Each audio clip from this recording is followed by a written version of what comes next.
अब वो जो चाहते हैं वो रिपीट करने की भी जरूरत नहीं है कि 3 लोगों के खिलाफ वो उनमें एक सर्विंग ऑफिसर भी हैं, शहबाज शरीफ साहब प्राइम मिनिस्टर हैं, राना सनाउल्लाह साहब इंटीरियर मिनिस्टर हैं।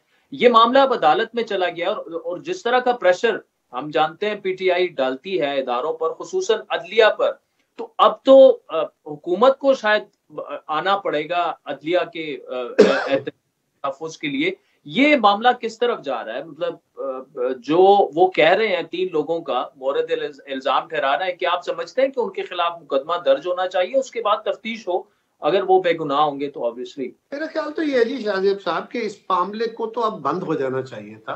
वो हुँ। इसको नैरो पॉलिटिक्स के लिए खेल रहे हैं, नेगेटिव पॉलिटिक्स के लिए खेल रहे हैं।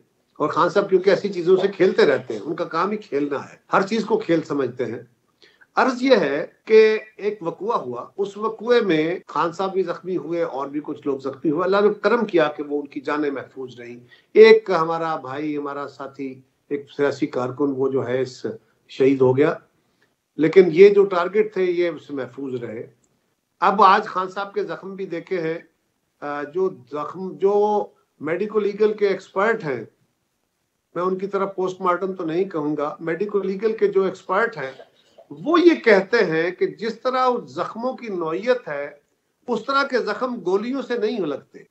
गोली का जो एंट्री वुंड होता है वो और तरह होता है।